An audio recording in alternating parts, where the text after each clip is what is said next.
My sister joked, "It's tradition to leave you out, don't be so sensitive." So I sent Grandma a framed portrait of me with a Pulitzer. Then I waited for the group text to explode. My name is Sarah, and this is the story of how my own sister pushed me too far, and how I finally got the revenge that was 15 years in the making. Let me start from the beginning, because context matters in stories like this. I'm the youngest of 3 kids in the Martinez family. There's my brother David, who's 35 and works in finance, my sister Emma, who's 33 and is a real estate agent, and then there's me at 31, the family disappointment who chose journalism over something practical. Growing up, I was always the odd one out. While David excelled at sports and Emma was the social butterfly, I was the bookworm who preferred reading to parties. My parents, Maria and Carlos Martinez, never quite knew what to do with their youngest daughter who would rather spend weekends at the library than the mall. They weren't cruel about it, but they definitely had their favorites, and I wasn't one of them. The exclusion started small. Family photos where I'd somehow end up cropped out when they posted them on social media. Dinner conversations that would shift topics the moment I tried to contribute. Holiday traditions that everyone else seemed to know about except me. When I'd ask why I wasn't included in planning Emma's surprise birthday party or David's graduation celebration, I get variations of, "Oh, we didn't want to bother you since you're always so busy with your writing, or we figured you wouldn't be interested anyway." The worst part? They made it seem like it was my fault for being hurt by it. Like I was being oversensitive or dramatic for wanting to be included in my own family. College was my escape. I went to Northwestern for journalism, graduated summa cum laude, and moved to Chicago to start my career at the Tribune. After 3 years there, I moved to New York for better opportunities, and I've been here for 4 years now, working my way up from local papers to major publications. I covered everything from local corruption scandals to international conflicts, slowly but surely making a name for myself in investigative journalism. The family group text started about 4 years ago, right after I moved to New York. It was Emma's idea, supposedly to keep everyone connected now that we were all adults with busy lives. At first, I was hopeful. Maybe this would be the bridge that brought us closer together. Maybe I'd finally feel like part of the family. I was wrong. The group text became another platform for my exclusion, just with screenshots and emojis. They'd share photos from family gatherings I wasn't invited to, make plans for holidays without consulting me, and generally treat the chat like I wasn't there unless they needed something from me. The breaking point came 2 months ago, right after I'd achieved something I'd been working toward my entire career. I'd spent 2 years investigating a massive corruption scandal involving a pharmaceutical company that was knowingly selling contaminated medications to low-income communities. The story was huge. It led to congressional hearings, criminal charges, and ultimately saved lives by getting those medications off the market. And I won a Pulitzer Prize for it. Let me repeat that because even I still can't believe it sometimes. I won a fucking Pulitzer Prize. The highest honor in journalism. Something most journalists can only dream of achieving. I was the youngest person to win in the investigative reporting category in over a decade. The 2025 Pulitzer winners were announced in May, and my name was on that list. When the news broke, my phone exploded with congratulations from colleagues, former professors, and friends. News outlets wanted interviews. My editor took me out for the most expensive dinner I'd ever had. It was the culmination of everything I'd worked for. My family's response? Radio silence. Not a single message in the group text. Not a phone call. Not even a Facebook like on the article I'd posted about the win. Nothing. I waited 3 days, giving them the benefit of the doubt. Maybe they hadn't seen the news. Maybe they were planning something special. Maybe they were just processing the magnitude of it. On day 4, Emma posted in the group text, "Can't wait for Mom's birthday dinner this Saturday. David, can you pick up the cake? Dad, remember to bring your camera for photos." I stared at my phone in disbelief. My mother's 62nd birthday was that weekend, and this was the first I was hearing about it. Not only had they not acknowledged my Pulitzer, but they were planning another family event without me. I decided to speak up. "Hey, what time should I be there on Saturday?" The typing indicator appeared and disappeared several times before Emma finally responded, "Oh Sarah, we figured you'd be too busy with all your work stuff. Plus it's just going to be a small family thing." A small family thing. Like I wasn't family. David chimed in, "Yeah, and you hate these kinds of gatherings anyway. We didn't want to put pressure on you to come." I couldn't believe what I was reading. They were excluding me from my own mother's birthday and acting like they were doing me a favor. "I'd actually love to celebrate Mom's birthday with everyone," I typed back. "I can fly in Saturday morning." Another long pause. Then Emma, "Sarah, don't make this weird. It's tradition to leave you out, don't be so sensitive." Tradition to leave me out. Those 6 words hit me like a physical blow. Emma had just admitted, in writing, that my exclusion wasn't accidental or thoughtful, it was intentional. It was a family tradition. And then she told me not to be so sensitive about it. I set my phone down and walked away from it for an hour because I knew that whatever I typed in response would probably get me blocked from the group text entirely. When I came back, They'd moved on to discussing what restaurant to go to after dinner, as if nothing had happened. That night, I couldn't sleep. I kept replaying Emma's words over and over. It's tradition to leave you out. How long had this been going on? Had they been excluding me on purpose my entire life? Was I really just the family scapegoat and everyone was in on it except me? The more I thought about it, the angrier I got. Here I was, 31 years old and accomplished in ways my siblings could only dream of, and they were still treating me like the awkward teenager who didn't fit in. I'd won the most prestigious award in my field just 2 months earlier, something that would define my career forever, and they couldn't even be bothered to send a congratulations text. That's when I decided I was done playing the victim. If they wanted to exclude me, fine. But I wasn't going to pretend anymore that their behavior was acceptable or that I deserved it. I started planning my revenge that very night. The beautiful thing about winning a Pulitzer is that it comes with a lot of perks. One of those perks is that everyone wants to interview you, photograph you, and generally document your achievement. I'd already done several photo shoots for various publications, including a gorgeous formal portrait session for Columbia Journalism Review. In one of those photos, I'm standing in a tailored black blazer, holding my Pulitzer certificate, with the actual medal prominently displayed on the table beside me. The photographer had captured this perfect moment where I'm smiling confidently at the camera, and the lighting makes the medal gleam. It's the kind of photo that screams successful, accomplished woman who has her shit together. I ordered a large print of that photo, 16 by 20 inches, and had it professionally framed with museum-quality matting. The frame was elegant silver, substantial enough to make a statement but tasteful enough for any living room. At the bottom of the mat, I had them add a small plaque that read, Sarah Martinez, Pulitzer Prize winner, Investigative Reporting, 2025. The whole thing cost me about $300, but it was worth every penny for what I was about to do. My grandmother, Elena Martinez, is the matriarch of our family.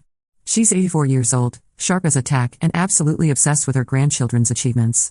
Her living room is like a shrine to the Martinez family success stories, David's college diploma, Emma's real estate awards, school photos from every year, dance recital programs, Little League trophies, you name it. But notably absent from this display was anything related to my career. Not my college graduation photo, not the framed article about my first big investigative piece, not even a business card. It was like I didn't exist in the family success story. Grandma Elena also happens to be the family gossip hub. Every piece of family news flows through her. She's the one who calls everyone when there's drama, who organizes the prayer chains when someone's sick, and who makes sure everyone knows everyone else's business. Most importantly for my plan, she's the one person in the family who could make my parents and siblings feel genuinely ashamed of their behavior. I decided to pay Grandma a visit. I flew to Phoenix the weekend after the group text incident, telling my family I was coming for a work conference. This wasn't entirely a lie. I did have a speaking engagement at Arizona State's journalism school, but my real purpose was much more personal. I called Grandma and asked if I could stop by to see her, which thrilled her because I was usually too busy with work to visit when I was in town. She immediately started planning to cook my favorite meal and invited half the neighborhood over to meet her successful granddaughter from New York. When I arrived at her house that Saturday afternoon, she greeted me with the biggest hug and immediately started showing me around like I'd never been there before. Mira, Sarah, look at all the pictures of the family. And here's David's promotion certificate. And Emma's top salesperson award. I smiled and nodded, following her tour while carrying my carefully wrapped gift. When we got to the living room, I said, Grandma, I brought you something special. I wanted you to be the first person in the family to have this. I unwrapped the framed portrait and watched her face transform. Her eyes went wide, and she actually gasped out loud. Dios mío, Sarah. Did you really win this? I did, Grandma. It's called the Pulitzer Prize. It's the highest award a journalist can receive. I won it for investigating a story that helped shut down a company that was poisoning people with bad medicine. She stared at the photo for a full minute, taking in every detail. The medal, the certificate, my confident smile, the professional quality of the portrait. Then she looked up at me with tears in her eyes. Why didn't anyone tell me about this? When did this happen? How long ago? About a month ago, I said carefully. I thought the family would have mentioned it. Her face changed from joy to confusion to something that looked suspiciously like anger. No one said a word to me about this. Not your parents, not David, not Emma. Nothing. She immediately went to her phone and started typing furiously. I knew she was texting my parents, probably demanding to know why they hadn't told her their daughter won the most prestigious award in journalism. Where should we put this? She asked, looking around the living room. Wherever you think it looks best, Grandma. She walked around the room for several minutes, considering different spots, before finally choosing the most prominent location possible, the center of the main wall, right above the couch where everyone sits when they visit. She moved several other frames around to make room, creating what was essentially a shrine to my achievement. There, she said, stepping back to admire her work. Now everyone who comes to my house will see what my granddaughter accomplished. I stayed for dinner, during which Grandma peppered me with questions about the investigation, the awards ceremony, and my career in general. It became clear that she knew almost nothing about my professional life, despite the fact that I'd been publishing major stories for years. My family had simply never mentioned any of it to her. By the time I left, she'd already called 3 of her neighbors to come over and see the photo. I could hear her on the phone as I was walking to my car. "You have to come see what Sarah did. She won the most important prize for journalists." Can you believe no one told me? Phase 1 of my plan was complete. Now I just had to wait. I didn't have to wait long. My phone started buzzing at 6:30 a.m. the next morning. The family group text was exploding. "Mom, Sarah, Grandma is very upset with us. She says you won some kind of award and we didn't tell her? Dad, why would you go to Grandma's house without telling us you were in town? David, seriously Sarah, what's with the drama? Grandma called me at 6 a.m. asking why I didn't congratulate you on your Pulitzer thing. Emma, this is so typical of you to make everything about yourself. We get it, you won an award. Did you have to make Grandma feel bad about it?" I screenshot every message before responding. I wanted a record of their reaction. "I visited Grandma because I wanted to share my good news with someone in the family who would be happy for me," I typed back. "I assumed you had already told her about the Pulitzer since it happened over a month ago." Emma, we didn't think it was that big of a deal. David, yeah, we didn't want to make a big fuss over a work thing. This was the moment I'd been waiting for. I'd given them every opportunity to handle this gracefully, and they were doubling down on their dismissive attitude. "A work thing?" I responded. "I won the Pulitzer Prize. It's the highest honor in journalism. It's like winning an Oscar or a Nobel Prize in my field. The fact that you think it's not that big of a deal says everything I need to know about how you view me and my career." Mom jumped in. "Sarah, you're being dramatic. We're proud of you, but you don't need to make everyone feel bad for not making a big production out of it." "I'm not asking for a big production," I typed. "I'm asking for basic acknowledgement from my own family. You planned Mom's entire birthday celebration without inviting me, and when I asked about it, Emma literally said it was tradition to leave me out. Do you understand how that feels?" Silence for 20 minutes. Then Emma, "I didn't mean it like that." "How did you mean it then?" More silence. David finally responded, "Look, Sarah, maybe we could have handled things better, but going to Grandma behind our backs was manipulative." "I didn't go behind your backs. I visited my grandmother and shared good news with her. The fact that you're more upset about Grandma finding out than you are about excluding me tells me everything I need to know. Dad, this family doesn't need this kind of drama." "You're right," I responded. "It doesn't. That's why I'm done participating in it." And then I did something I'd never done before. I left the group text. But my revenge was just getting started. Within hours of leaving the group text, my phone started ringing. First Mom, then Dad, then David, then Emma. I let every call go to voicemail. I wasn't ready to talk to any of them yet, and I wanted to see how far they'd go to try to smooth things over now that Grandma was involved. The voicemails were illuminating. Mom's was defensive and hurt. "Sarah, I don't understand why you're being like this. We've always been proud of you. Just because we don't make a big deal out of every little achievement doesn't mean we don't care. Every little achievement. A Pulitzer Prize was a little achievement." Dad's voicemail was more direct. "Mija, your grandmother is very upset, and now your mother is crying. I don't know what you're trying to prove, but this needs to stop. Call me back so we can figure this out." David's was annoyed. "Sarah, seriously, what is your endgame here?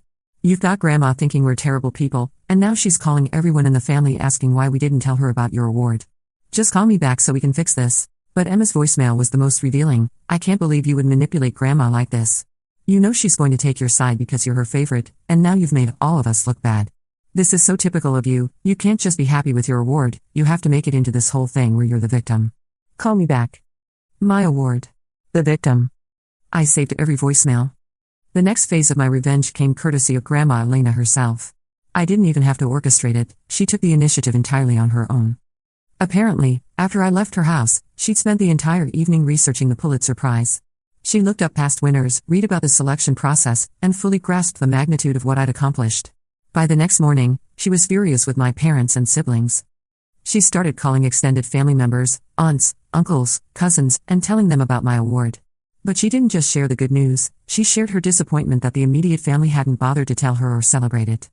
"Can you believe Sarah won the Pulitzer Prize and no one in the family said anything to me?" she'd say. I had to find out when she came to visit me herself. What kind of family doesn't celebrate something like this? Word spread through the Martinez family network like wildfire. Suddenly, my phone was buzzing with congratulatory calls and texts from relatives I hadn't heard from in years. Cousin Miguel in Denver. Aunt Rosa in San Antonio. Uncle Fernando in Los Angeles. All of them wanted to congratulate me on the Pulitzer and express their confusion about why they were just now hearing about it. Each conversation followed the same pattern. Sarah, Grandma Elena just told me you won the Pulitzer Prize. Congratulations. When did this happen? About 2 months ago. 6 weeks? Why didn't your parents tell anyone? We would have thrown you a party. I don't know. You'd have to ask them. The family grapevine was working exactly as I'd hoped it would.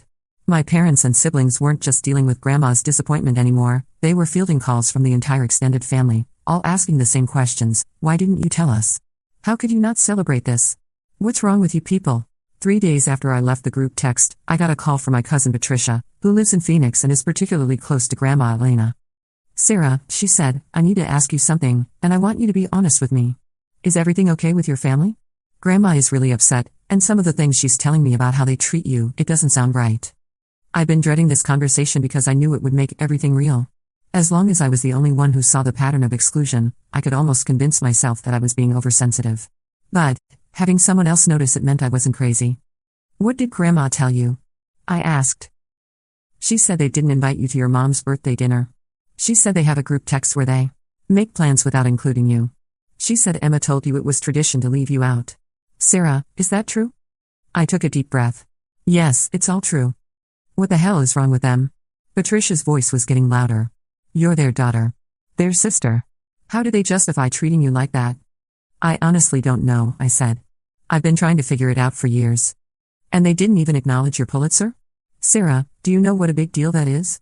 My friend works at the Arizona Republic, and she says journalists spend their entire careers hoping to win something like that. It's like winning an Olympic gold medal. That's what I tried to tell them. Patricia was quiet for a moment. Then, I'm going to call your mother. Patricia, you don't have to. No, this is bullshit. I'm calling her right now. She hung up, and I knew my parents were about to get another uncomfortable phone call. The calls from extended family continued throughout the week. Each one followed the same pattern: congratulations, confusion, and growing concern about my family's behavior. By Friday, I'd heard from more relatives than I'd talked to in the past 5 years combined. But the most unexpected call came from my cousin Roberto in Chicago. Roberto and I had been close as kids, but we drifted apart after I moved to New York. He worked as a marketing director for a major corporation and had always been one of the more successful cousins. Sarah, he said when I picked up, I just got off the phone with Grandma Elena, and I have to ask, what the hell is going on with your parents? What did she tell you? She told me about the Pulitzer, first of all. Congratulations, by the way. That's incredible. But then she started talking about how your own family didn't even acknowledge it, and honestly, I thought she was exaggerating. But then I remembered some things from family gatherings over the years, and I'm starting to think she wasn't. This caught me off guard. What do you mean? I remember last year at Cousin Linda's wedding, when everyone was talking about their kids' accomplishments. Your mom was going on and on about Emma's sales awards and David's promotion, but when someone asked about you, she just said you were still writing like it was some kind of hobby. I thought it was weird then, but I didn't think much of it. I felt a familiar sting. Even at extended family events, my achievements were being minimized. And there was that Christmas a few years ago, Roberto continued, when Uncle Fernando was asking about everyone's kids. Your dad mentioned David's new house and Emma's engagement, but when Fernando specifically asked about you, your dad just shrugged and said you were doing your thing in New York.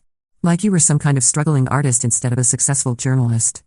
Each example hit like a small slap.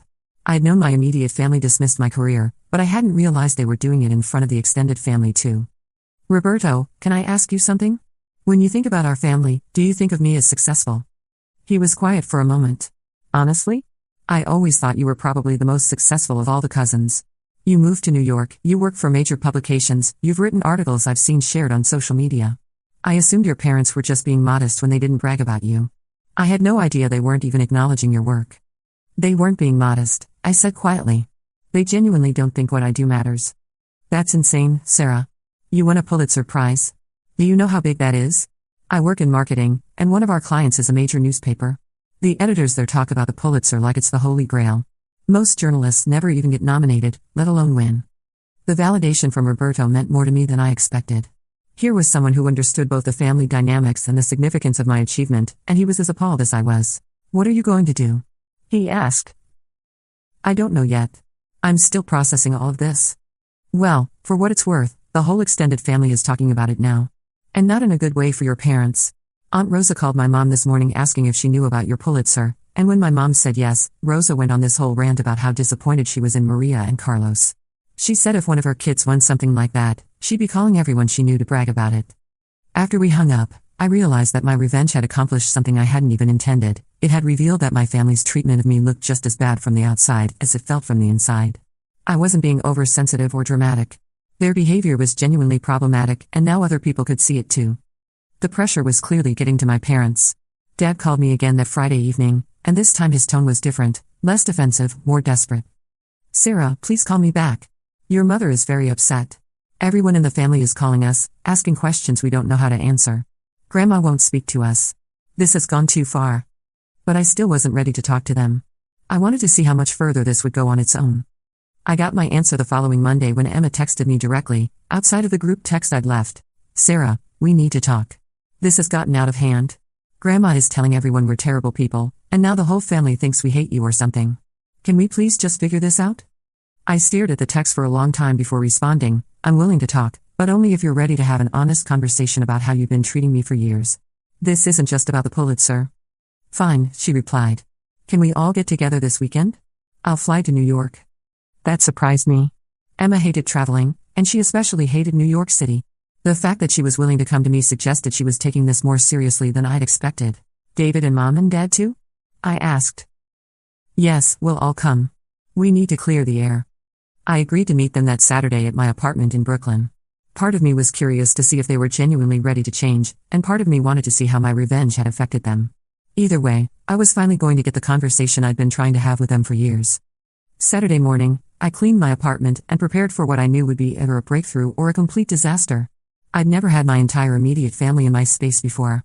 They'd never even visited me in New York, despite the fact that I'd been living there for 3 years.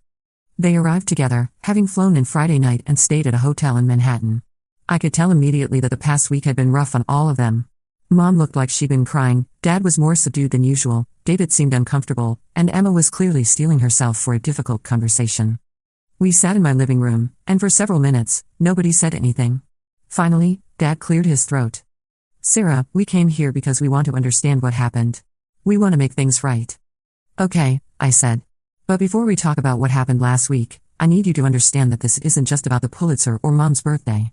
This is about a pattern of behavior that's been going on my entire life." Mom immediately got defensive. "What pattern? We've always supported you." "Have you?"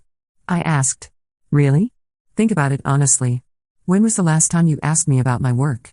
When was the last time you included me in family plans without me having to ask? When was the last time you celebrated one of my achievements?" Silence. "I can tell you exactly when," I continued. "The answer is never. Not once in my adult life have you proactively celebrated something I accomplished. Not when I graduated summa cum laude from Northwestern. Not when I got my first job at the Tribune. Not when I won my first journalism award 3 years ago. Not when I published the investigation that led to congressional hearings. And not when I won the Pulitzer Prize." David shifted uncomfortably. "We didn't know those things were important to you." "How could they not be important to me? They're my career. They're my life's work. You celebrate Emma's real estate awards and your work promotions. Why wouldn't you celebrate mine?" Emma finally spoke up, "Because you never seem to want us involved in your life. You moved away, you're always busy, you don't come to family events." "I don't come to family events because I'm not invited to them," I interrupted. "And when I am invited, it's always an afterthought. Oh, we should probably tell Sarah about this too. You literally told me it was tradition to leave me out." "I didn't mean it like that," Emma said quietly. "Then how did you mean it? Explain it to me." She was quiet for a long moment. Then, "I don't know. I guess we just got used to doing things without you. You were always different from the rest of us. You had your own interests, your own goals. It felt like you didn't need us. Just because I was different doesn't mean I didn't want to be included. Just because I lived far away doesn't mean I didn't want to be part of the family. I needed you just as much as David needed you, or as much as you needed each other. I just needed you to make an effort to include me." Mom was crying now. "We didn't realize," she said. "We didn't know you felt left out. How could you not know? I've been trying to tell you for years. Every time I asked why I wasn't included in something, you made it seem like it was my fault for being hurt by it. You called me oversensitive. You said I was being dramatic." Dad leaned forward. "What do you want from us, Sarah? How do we fix this?" It was a fair question, and one I'd been thinking about all week. What did I want from them? "I want you to acknowledge that the way you've treated me hasn't been okay," I said. "I want you to understand that excluding me wasn't some neutral decision, it was hurtful, and it was wrong. And I want things to change going forward." "What would that look like?" David asked. It would look like being included in family plans from the beginning, not as an afterthought. It would look like you showing interest in my career and my life. It would look like you celebrating my achievements the same way you celebrate everyone else's. It would look like basic respect. We spent the next 3 hours talking through specific incidents, some dating back to childhood. I brought up the Christmas when I was 16 and came home from a school trip to find out they'd already decorated the tree without me. I mentioned the time they planned a family vacation to Cancun and didn't tell me about it until 2 days before they left, then acted surprised when I couldn't get time off work on such short notice. But then I brought up something that clearly hit them harder than the rest. "Do you remember my college graduation?" I asked. They exchanged glances. Mom nodded slowly. "You came to the ceremony, which I appreciated. But do you remember what happened at dinner afterward?" More silence. "You spent the entire meal talking about David's job search at Emma's new apartment. When I tried to talk about my internship at the Chicago Tribune, the one that eventually led to my first job, you changed the subject to ask the waiter about dessert. I had just graduated summa cum laude from one of the best journalism schools in the country, and you couldn't even pretend to be interested in my career plans." Mom's face crumpled. "I don't remember it that way." "I do. I remember it perfectly because it was supposed to be my day, and I felt invisible at my own graduation dinner. I remember going back to my dorm room that night and crying because I realized that even my biggest achievements didn't matter to you unless they fit into your idea of what success should look like." Dad cleared his throat. "What do you mean by that?" "I mean you could celebrate David's finance job because you understood what that meant. You could celebrate Emma's real estate career because it was concrete, sales numbers, commission checks, awards you could see and touch. But journalism? That was too abstract, too uncertain, too different from what you knew. So you just ignored it." "We didn't ignore it," Emma protested, but her voice lacked conviction. "Then tell me one article I've written," I challenged. "Just one. Tell me one story I've worked on, one investigation I've done, one award I've won before the Pulitzer." The silence stretched on for what felt like forever. Finally, David spoke up. "That story about the corrupt city council member in Chicago. You were really excited about that one." I stared at him. "David, that was my very first article as a reporter, 9 years ago when I was 22. And it wasn't about a corrupt city council member, it was about housing discrimination. The fact that you can't even remember the details of the one story you think you remember proves my point." The weight of their ignorance about my life seemed to settle over the room like a heavy blanket. I could see them realizing, perhaps for the first time, just how disconnected they'd been from my career, my achievements, my entire adult identity.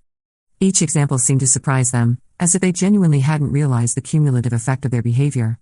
But what struck me most was that they couldn't deny any of it. Every incident I brought up, they remembered.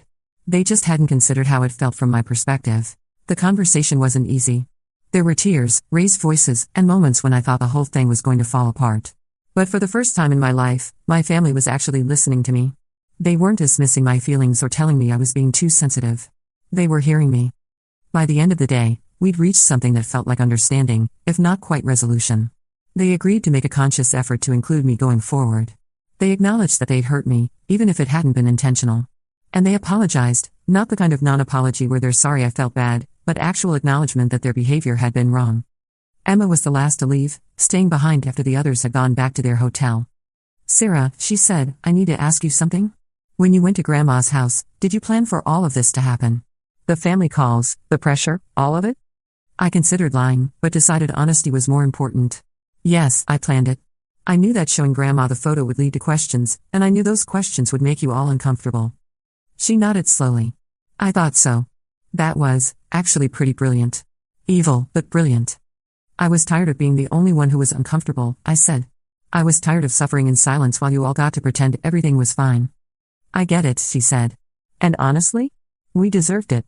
The way we treated you, I'm ashamed of it now that I really think about it. I don't know how you put up with it for so long." "I almost didn't," I admitted. "I was seriously considering cutting contact with all of you permanently." "Are you still considering that?" I thought about it. "I don't know. I want to see if things actually change. Today was a good start, but talk is cheap. I need to see consistent effort over time." Emma nodded. "Fair enough. And Sarah, congratulations on the Pulitzer. I should have said that months ago, but I'm saying it now. I'm proud of you. We all are, even if we're terrible at showing it. It wasn't everything, but it was something." The real test came over the following months. Would my family actually follow through on their promises, or would they slip back into old patterns once the immediate crisis passed?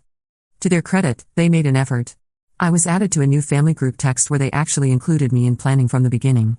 When David got a promotion 2 months later, Mom called me specifically to tell me about it, just like she called Emma. When Dad's birthday came around, they asked me what dates worked for me before making final plans. It wasn't perfect. There were still moments when I could tell they were reverting to old habits, catching themselves mid-exclusion and awkwardly trying to course correct. But the effort was there, and it was consistent. The biggest change was in how they talked about my work. Suddenly, Mom was sending me articles about journalism and asking my opinion on current events. Dad started introducing me to his friends as my daughter, the Pulitzer Prize winner. Emma posted about my award on her social media, something she'd never done for any of my previous achievements. It felt strange at first, this new level of attention and inclusion. I'd gotten so used to being ignored that their interest almost felt performative. But over time, it started to feel genuine. They were learning how to be proud of me, and I was learning how to let them. The biggest vindication came 6 months later, during Christmas. For the first time in my adult life, I felt like a full participant in the family's celebration rather than an awkward outsider. They asked my opinion on the menu, included me in gift exchanges, and when relatives asked about the Pulitzer, my parents beamed with pride instead of looking uncomfortable. Grandma Elena, of course, took full credit for the family reconciliation. "Sometimes you have to shake the tree to get the fruit to fall," she told me with a wink. The framed photo of me with my Pulitzer still held a place of honor in her living room, and she never missed an opportunity to show it to visitors. Looking back on the whole experience, I realized that my revenge wasn't really about punishment, it was about visibility. For years, I'd been invisible to my own family, my achievements dismissed or ignored. By strategically making my success impossible to ignore, I forced them to confront their own behavior and the hurt it had caused. The Pulitzer Prize was always mine, whether they acknowledged it or not. But having my family's recognition and respect? That was worth the elaborate scheme it took to get it.